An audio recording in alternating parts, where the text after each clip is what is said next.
Yes, and we are live. Welcome to the Second Chance Live series where I am your host, Darryll Stinson. And today I have a very special guest with me. This guy is like a brother from another mother, man. And his name is Shawn, and he has so much experience and expertise when it comes to digital hospitality. He's got an amazing podcast. I'm going to read his official bio. And just know that as I read his bio, I was going to say Bible. As I read his bio, I want you guys to do us a favor. Share this with everyone you care about. Hit the share button on whatever platform you're watching. And if you're on Facebook, you actually can host a watch party. And when you do that, it will notify everyone who's tuning in or everyone who's stalking you on social media or following you or friends or whatever that, hey, they can join you and tuning into this content. So keep that in mind. Wow, he isn't cooking up great barbecue that he keeps posting pictures of and not sending my way. Shawn is teaching other restaurant and small business owners digital media marketing through his weekly podcast so that they can own their mobile first website, which I don't know if you've seen our new one yet or not, man, but we just converted with your help. Thrive in the new digital world. Back in 2008, Shawn turned a failed breakfast business partnership into a full-service, low and slow craft barbecue and sports entertainment destination that is still thriving to this day while actively growing his brand for more than a decade through digital marketing, social media, community outreach, charity, and sports entertainment. Shawn has created for the San Diego Chargers. He has catered for the San Diego Chargers, the Los Angeles Chargers, the San Diego Gulls hockey club, which I don't enjoy that, man. I like the Chargers, and the San Diego Aztecs. So that's the official bio, guys. Hit the share button, and if you have any questions throughout this time, just drop it in the chat. I told you he's like a brother from another mother, but I met him through my business mentor, who's both of our business mentor, David Meltzer, connected us, and he was one of the. I usually tell David thank you anyways, but I was like, David, thanks, man. This guy's like more than just like a business relationship. This guy's a friend, man. And we've talked several times since then.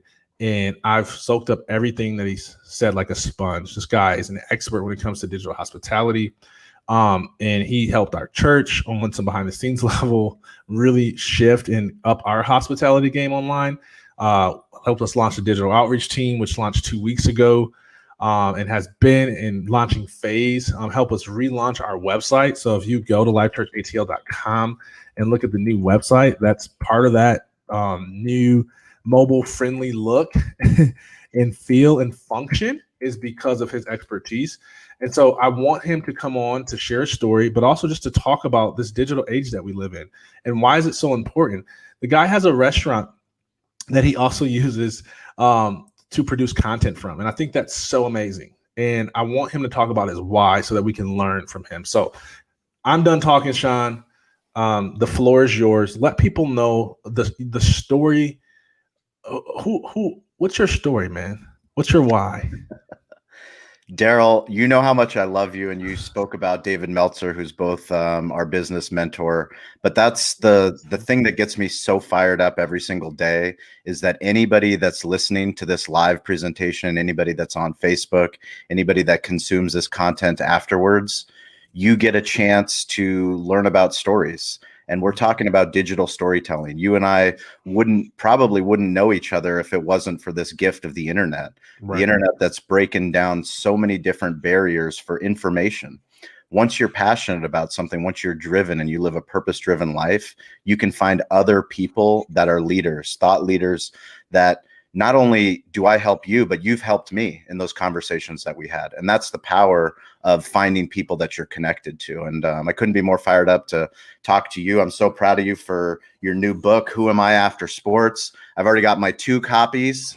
I'm trying to get, so as a Chargers fan, obviously I want to beat Tom Brady very much. And I want you to beat Tom Brady. Oh, what's going to happen? For Thanksgiving, for Christmas, buy somebody you love. Please support this man because he is on a mission, and this book is phenomenal.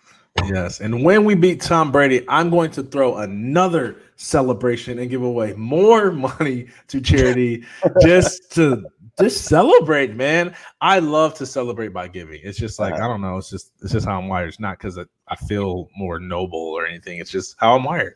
Yeah. So I love it, man. You know, here's a question. Let's just go there. And this is kind of personal. Then I'll get into some stuff that'll kind of apply more broadly to the audience. But I was listening to your last coaching session with Meltzer, and I couldn't tell who else was on the call. And I listened to you talk about storytelling and access. And I know that was a planned coaching session. My question to you is, how did you determine which questions you would ask on the podcast or the coaching session? Yeah, so most people, when you do coaching or therapy or any kind of, I mean, let's face it, coaching is accepting that you're vulnerable and that you have weaknesses and that you can be better. So you hire a coach, you hire a mentor, you bring someone into your life that has answers, that allows you to think differently, you know, compound that thoughts with experience that they might have that can help you better solve a problem. And most people, you know, most of the time, you're not going to share those therapy or coaching sessions with the public, but that gets to the heart of digital hospitality. I mean, we've learned by people like Gary Vaynerchuk, like David Meltzer, like Tim Ferriss, you name the podcaster. If it's somebody that's producing content for free for the internet, whether it's an audio form, video form, written form, they're doing it for reasons because they understand the game within the game. Mm-hmm. You and I have talked about that before. Is there's this online game, an offline game, and then there's people that are playing both of them at the same time. That's the game within the game. Understanding that whatever your story is, whatever you're passionate about, whatever your charity is, whatever your cause is, if you learn how to tell that story online through audio, video, written words, and images, and then distribute it to all the different social platforms, you will eventually have all the hopes and dreams and the things that you want to accomplish. Mm-hmm. If you don't do that, you're making it very difficult to do whatever you're trying to do. Mm-hmm.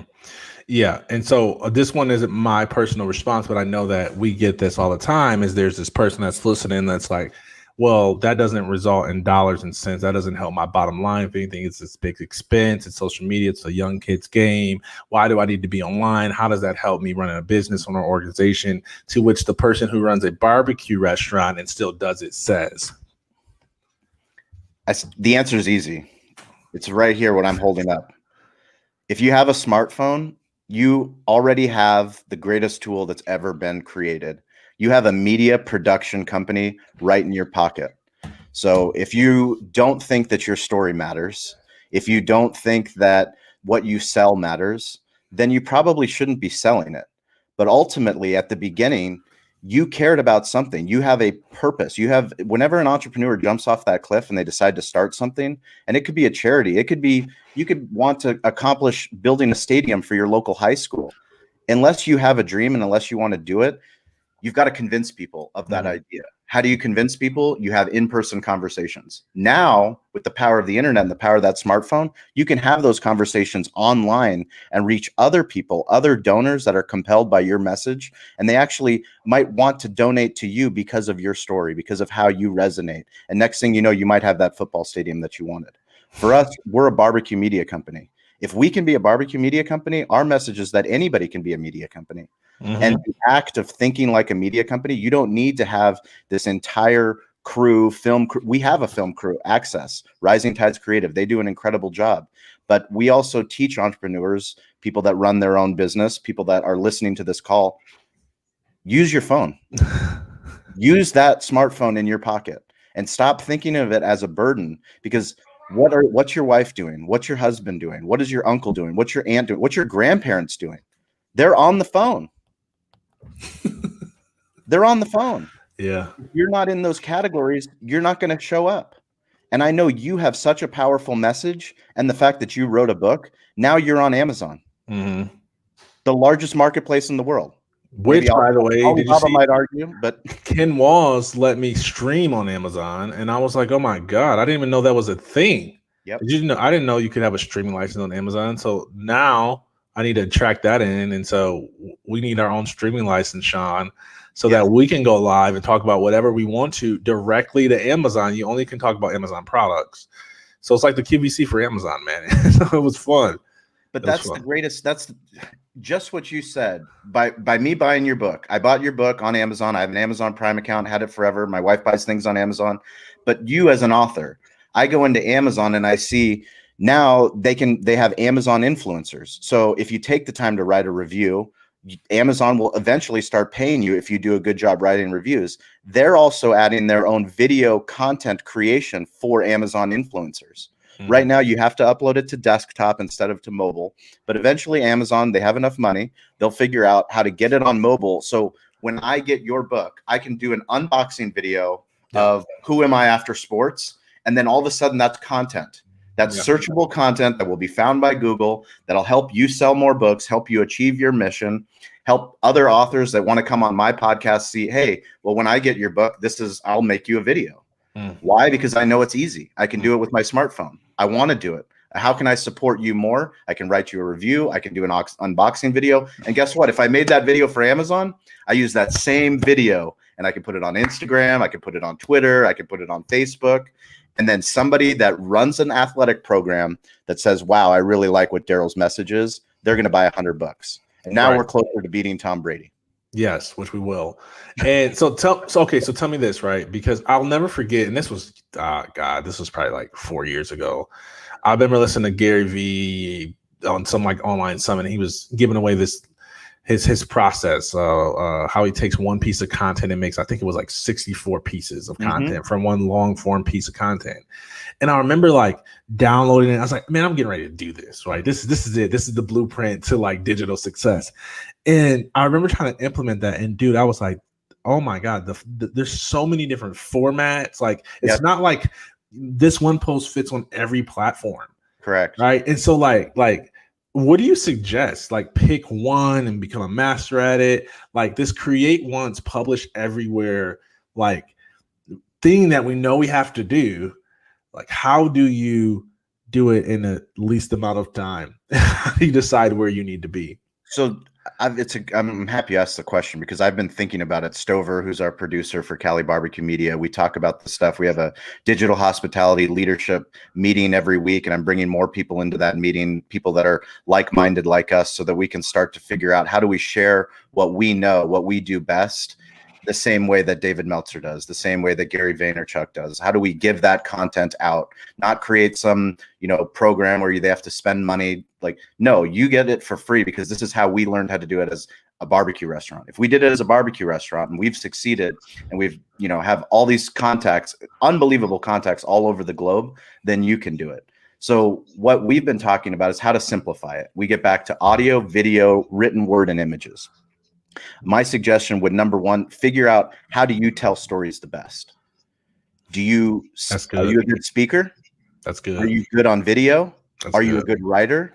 Do you take good photographs?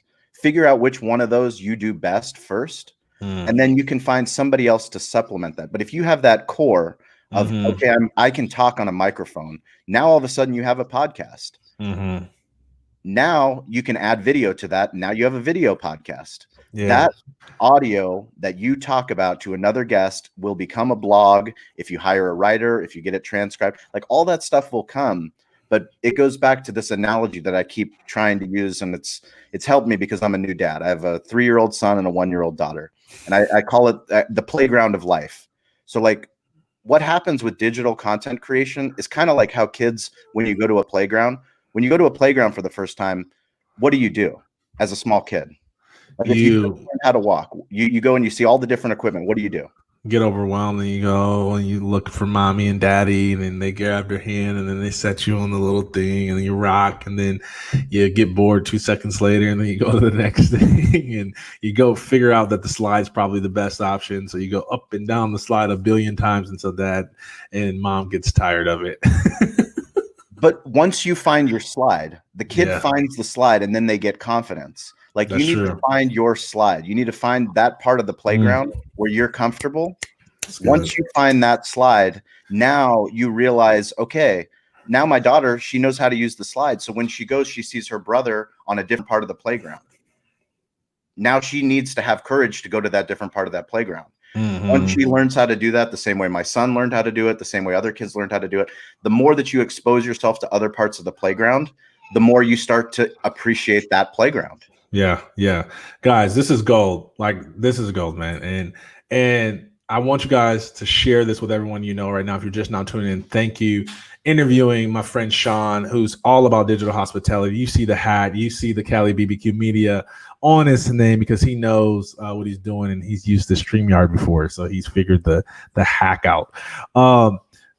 Here's what I want to talk about. Let's talk about consumer behavior. Let's talk about audience avatar, like whatever you want to name it.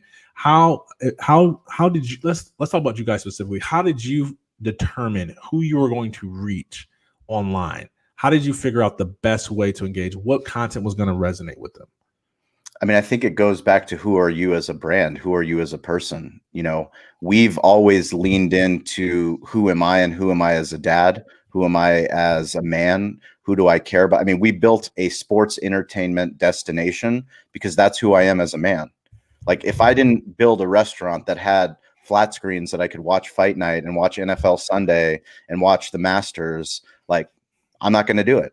Like, I'm just not going to build that kind of restaurant. I'm going to build the kind of restaurant that reflects who I am as a person. And because I did that, it became much easier to share. I'm not a barbecue now I know a lot about barbecue, but when we started, we knew nothing. I mean, barbecue was our point of differentiation because we knew that it was a craft that wasn't getting done in San Diego. So what did we do? We had to go find an expert. We found Gene Goycochea, and he taught us. He was my mentor. You know, he was my mentor. He was my team's mentor to teach us how to cook low and slow craft barbecue the right way. What did we do when we learned how to become a media company? We reached out to people like David Meltzer.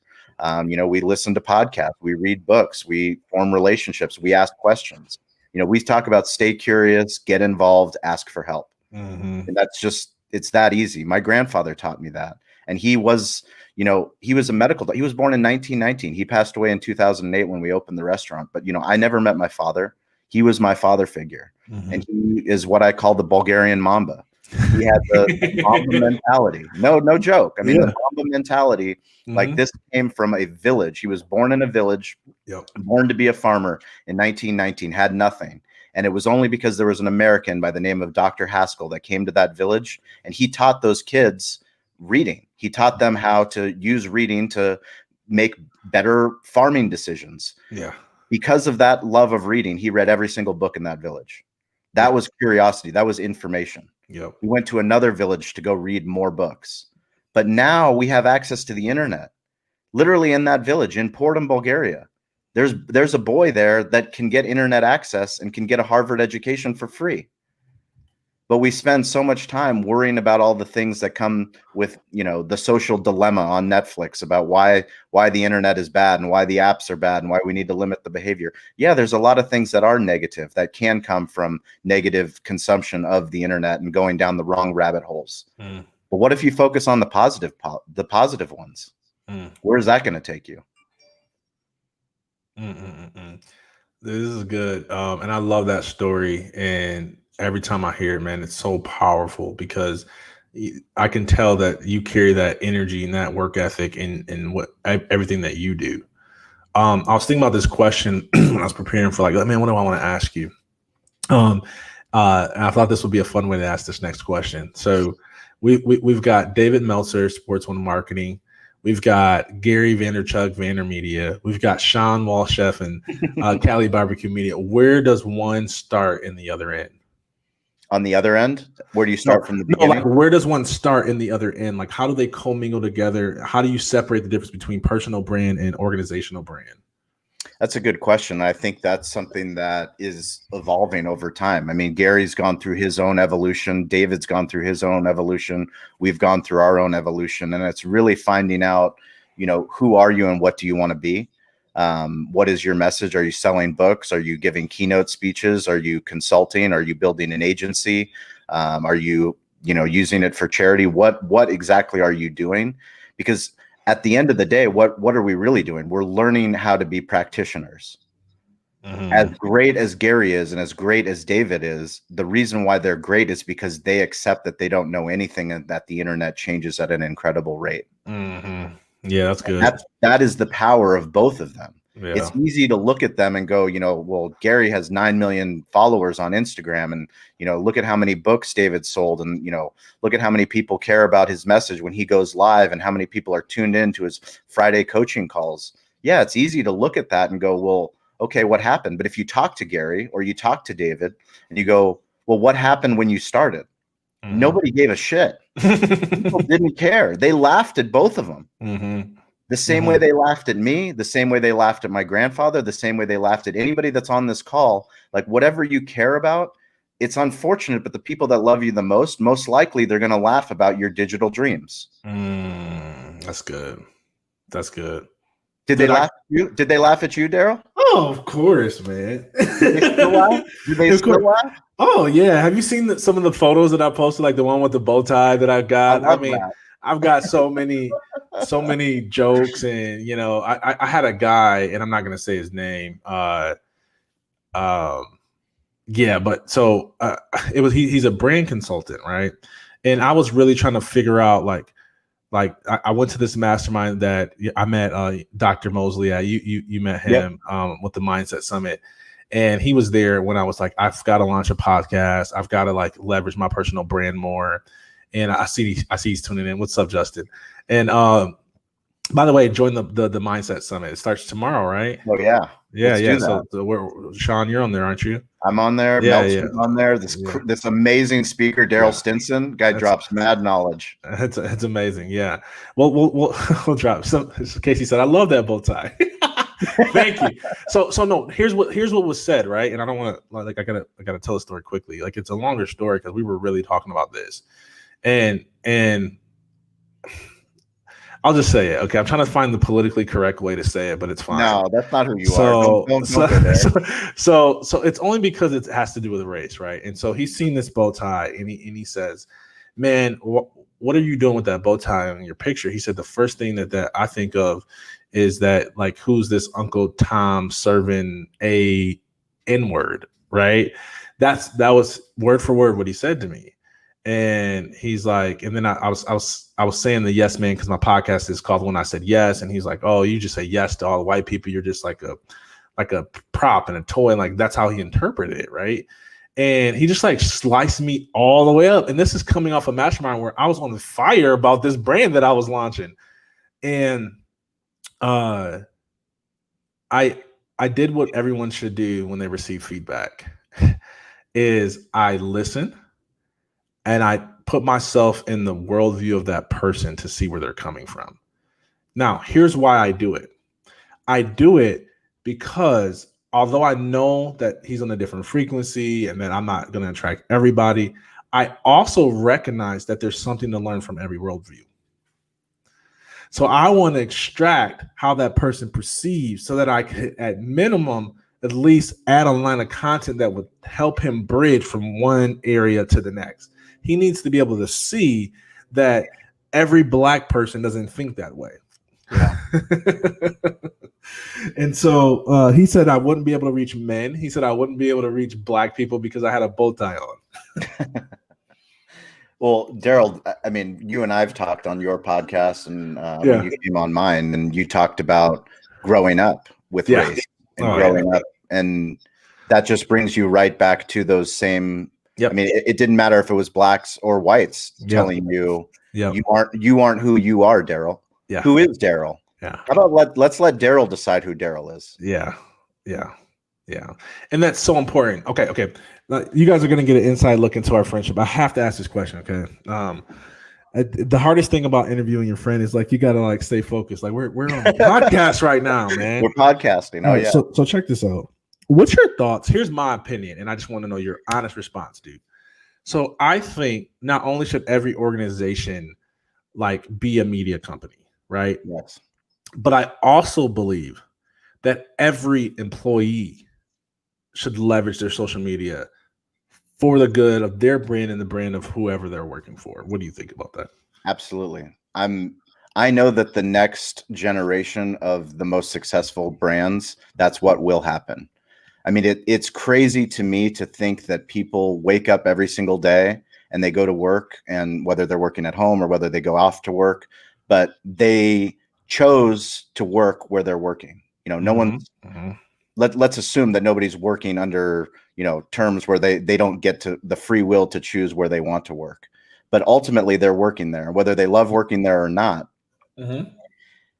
Why is that a different part of your life? Why is social media split between this is who I am on the weekends, this is when I Netflix and chill, and this is when I go clubbing, but on the weekdays I work for this insurance company and I'm ashamed of it, or I don't want to talk about it. But then I go to work for the insurance company and they tell me I need to build sales and I need to leverage my clients and leverage my contacts. So they go through a sales playbook or a marketing playbook of this is how you're supposed to build it. Yet they have everything that they need right there. The answer's in their pocket. It's the smartphone. All the networking that needs to happen. If you love working for that insurance company, start telling those stories of the power of having insurance. Yeah. I know. So, okay. Here's, I'll just insert this, and if you have a thought, do it. But I'm kind of hijacking your brand to talk about my personal digital hospitality needs. Please do. But so yes, personal brand. I think I'm like, like I look at all of these employees. I'm like, man, we're missing it. Not just the organization, but the employees, right? Here's the other thing of why I think this is important, because when I've worked in like strategic communication roles, typically here's how it works. You have all of these departments fighting over real estate. Okay. And typically here's what they all submit their thing to the one central thing. They're like, hey, prioritize mine. And then your social feed turns into announcements for each department. Correct. And then the way that they solve that is they say, well, each individual department just have your own social media brand. And I'm like, no, because now you got 18 handles for one corporation, where you could have each branch generate their own content, feed the bigger bees, and tell more interesting stories, a part of the greater story of the organization. Correct. But it actually, should I say that? I'm going to say it. So when you think that way, it shows how many silos actually exist in your organization. 100%. And so I'll tell you a funny story. When we first, so we opened in 2008. Okay. The first iPhone came out in 2007. So 2007 was iPhone 1. Like we're on iPhone 12 now. That's not that long ago. That's, it sounds like a long time ago. It wasn't. 13 years isn't a long time, but we opened in 2008. We did every single kind of marketing possible. Once social media started to come out, we would read articles on restaurantowner.com about, how are brands using social media? What are they doing? What aren't they doing? We always were all in. Me personally, I was all in as myself. My wife was all in. We were all in as Cali Comfort, and I was all in personally, whether it was Facebook, whether it was Instagram, Twitter, like that's literally how we got to where we are today. But in the beginning, when we started having people coming into work, there was a fear, and there's still this huge fear with corporations of what would an employee post? Well, what if an employee from Domino's posts something of the kitchen, of a bad thing that they're doing in the kitchen, and it goes viral, and then all of a sudden Domino's stock price goes down? Well, that's a big problem, right? So the fear is, how do we make a policy? And once you get a policy, you're creating friction. So now there's a policy. We had a social media policy, and the social media policy was basically be a good human. Don't be an idiot.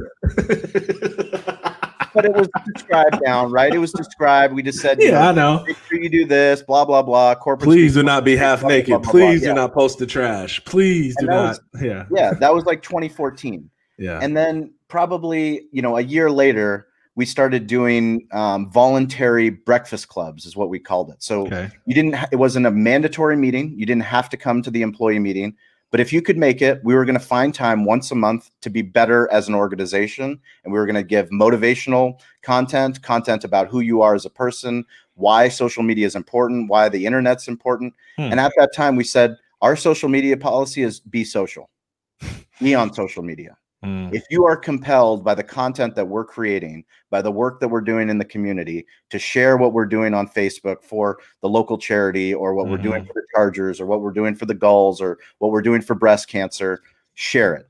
If you're compelled to share it, like it. the more that you share it, the better it is for the brand. You don't have to do any of it. Mm. But ultimately, that's the direction that people are moving to. And that's where we're moving as a brand is how do we find people that are already on the internet that understand that the internet is just as important as it is to them. It's important to where they're working or the mission that they're on. That's so good, man. That's so good. I love that story. Like, if you're listening to this, I hope that, number one, if you're not in a company where you feel like you are comfortable or inspired and want to share their story, maybe you should find a different company. Because if there's resistance for you to let them into that part of your world, it's probably because, you have values that don't align. Right. And I get the economy and all this stuff, but I just believe like there's still so many more opportunities. Well, it's easy. I mean, think about how many people are listening or that will listen, and think about your own bio on Instagram. Do you list your company in your bio that you work for this company? Because if you don't, really, you should take a serious pause and go, is this what I want to do? Life is way too short to be working somewhere you don't want to work at. Like, go find somewhere you want. If you don't want to put the company name in your bio, that's what you do, and that's how you help them. And I don't care if you're in sales. I don't care if you're in marketing. I don't care if you're in accounting. It really doesn't matter. But you should care enough about where you work to promote their social handle. Because if they're not putting out content that inspires you to be a part of that mission, then what are we doing? What are we doing?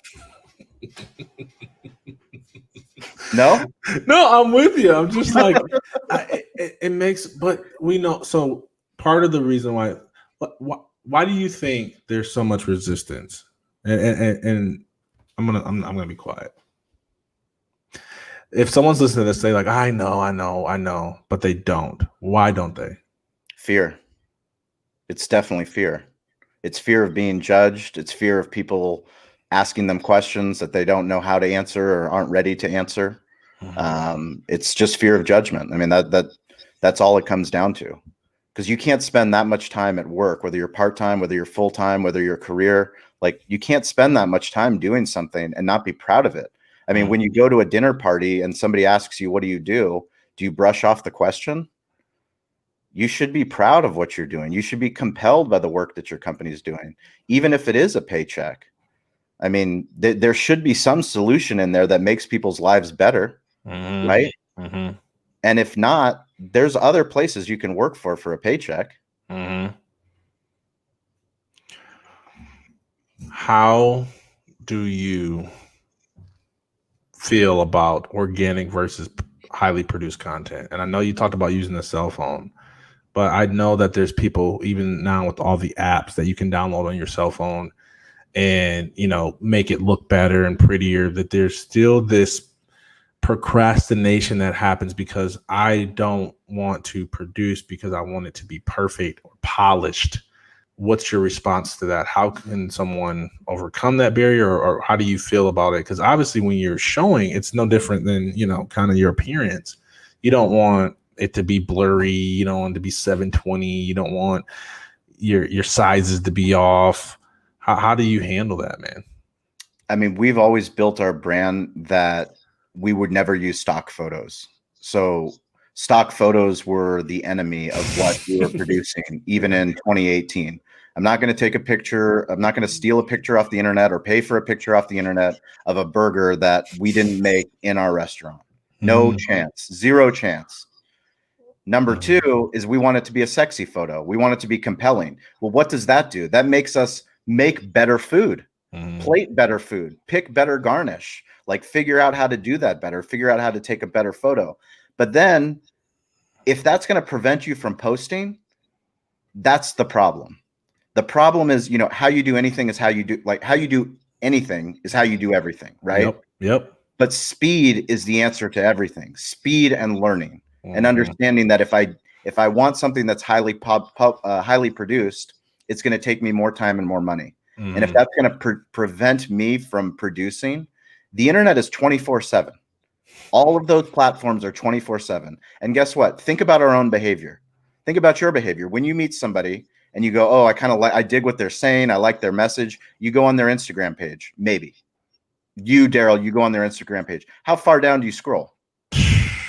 Like sometimes I don't, I just, Nope. But I might give them a thumb or two if it's something I can connect with. But like, if you Yeah. find somebody that you like on Twitter, do you go into their media? Like, how far bound do you go? For me, I just find out, did they post? Mm-hmm. When was the last time you post? Is it compelling or is it not? Mm-hmm. Did you respond when somebody wrote you a question? That's Are you good, engaged? man. What are the content you're putting out? It's the same as a Google search, right? Yeah. Mm-hmm. How often are we in the second page of the results? Mm-hmm. Like, forget about the third or the fourth page.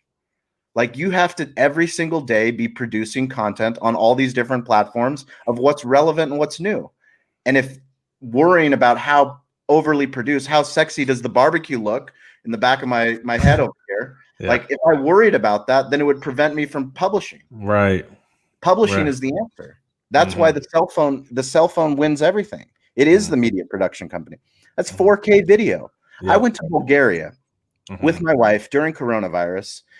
We were very safe, but we went to go see one of her best friends that she went to college with. He is now running Rajkovsky, which is a town of 30,000 people that hosted Pope Francis.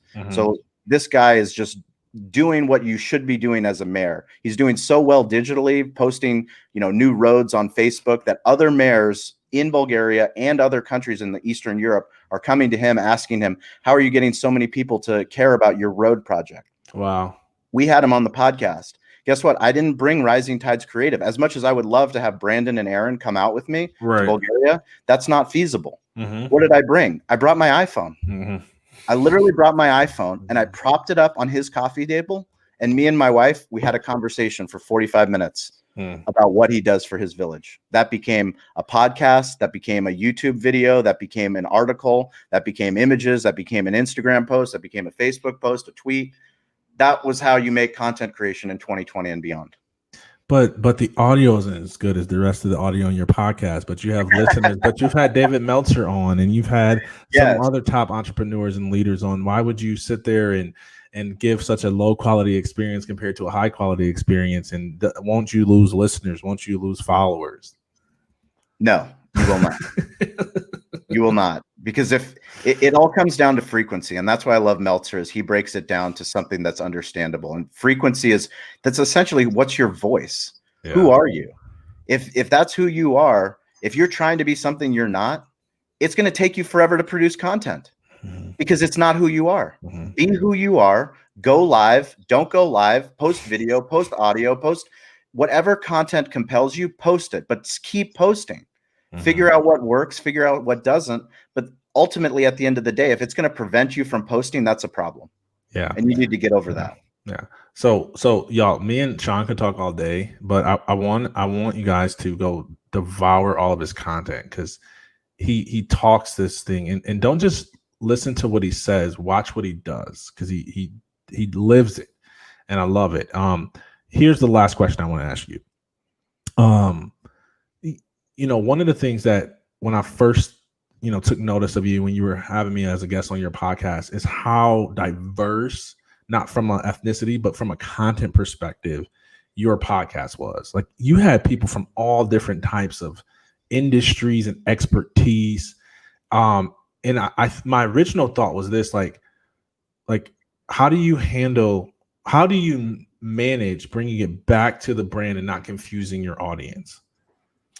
I think that is a good question. And I think that's one of the things that is important for people to understand is this is the university of life. And once you become a content creator and a digital storyteller, and you start asking questions of people that are much smarter than you, you're compelled by, you don't have to niche yourself down. You can niche yourself down. We could have created a barbecue podcast. There's already incredible barbecue podcasts, and that's what they love to do. What do I love to do? I love to expand my knowledge. I love to, figure out who's doing something in sports entertainment that is compelling, that's noteworthy, that a professional sports team is doing, that a minor league team is doing.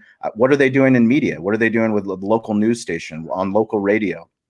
What's a digital marketing agency doing to get business owners that don't think that they should invest online? What are they doing to convince them that it is the place of the future? What are all these different people doing? I'm not going to pigeonhole myself into that. It's all up. I mean, it goes back to, Gary Vaynerchuk, David Meltzer, Tim Ferriss.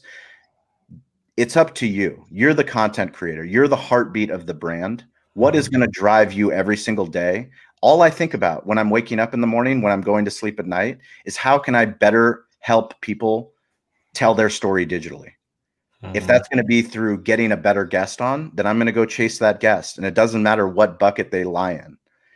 The big fear and what a lot of people told me was, well, what's your podcast about?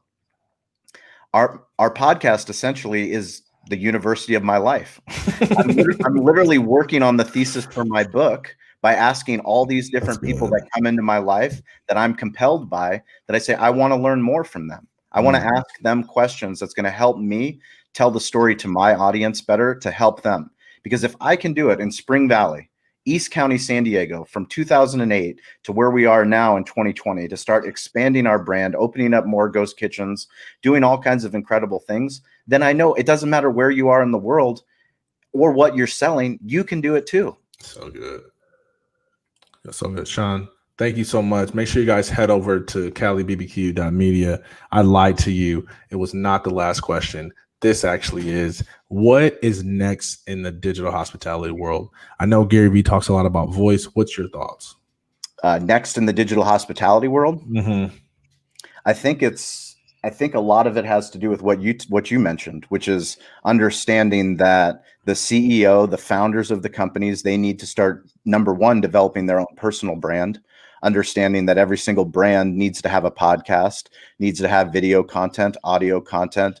Like, the problem right now is that people look at digital marketing and they look at social media marketing. There's digital marketing and social media marketing, and they think that they just need to check the box, when essentially it's the heartbeat of the brand. If it's not the voice of the founder, if it's not the voice of the people that are all the characters that run the company, that make all the decisions, all these boardroom decisions, if you're not willing to share the things that are compelling you to drive whatever results for your company, then what are we doing? The ones, people will figure it out. They already are figuring it out. That's why I'm so excited, is because I have endless amount of guests that I can go and interview, because it doesn't matter if you're running Peloton or if you're running, DoorDash. There's so many incredible companies that understand digital hospitality because we all use them. Amazon, I mean, all these companies are making it easier for us.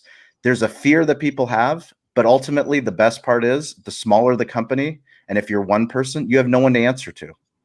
Do it yourself. Do it. It doesn't matter if your video goes viral. Just do it, and then learn that the next day you can do it a little bit better. Love it. Guys, head over to calibbq.media. Make sure you check him out, man. He's everywhere. Shawn, thank you so much, man. This is great, dude. I could obviously talk all day, and I appreciate your time, man. Any last thing you want to leave our listeners with today? Yeah, I want to leave our listeners with, if you know somebody and you love somebody and they've ever played sports, you know what needs to happen. Who am I after sports? Darryll Stinson gives everything this man has. All of his waking hours is he's giving to give back to athletes, to fulfill his purpose. Please buy his book. Let's beat Tom Brady for Thanksgiving and for Christmas, and we can all have a big party. I'm envisioning myself right now when we go around and do the grace for our Thanksgiving dinner, and they say, "What are you thankful for?" And I'm like, "I'm so thankful that Tom Brady is number 9 and I'm number 8. That's all I care about." Hey, thanks, my friend. Hey, I love you. Our next guest is Miss Vivi Lynn. Oh, she's my girl, man. She's out in Cali too. She does a lot of work with Holly, the baseball team out there. I'm completely butchering it. Oh, did I just unplug myself? My camera? Did. Oh, this is my assistant Mallory, y'all. That's not me. That's hilarious. I don't put my face back up here. Am I here now? It's gonna be it's the other camera now, isn't it? See, this is what happens. Okay, now we're good. Okay. So see you, buddy. Take off. Yeah. So yeah, guys, I want you to join me for my next guest, Vivi. She's in the digital media world as well. She'll be able to talk to us about media and agency work and athlete development and If you want more visibility, she's great to talk about those things. So make sure you stay tuned. If you have not yet bought the book, head over to secondchanceathletes.com, order the book, y'all. And make sure you go follow Shawn on all of his platforms, BBQ Media. Great content. He has some of the best guests, some of the smartest people in the globe come on and share. And, you know, there's this great looking dark guy with this gap in the middle of his teeth that he interviewed. And you should check out that interview, give it the most shares and the most views so that I can feel special about myself. So that's it, y'all. Love you. Till next time. Peace.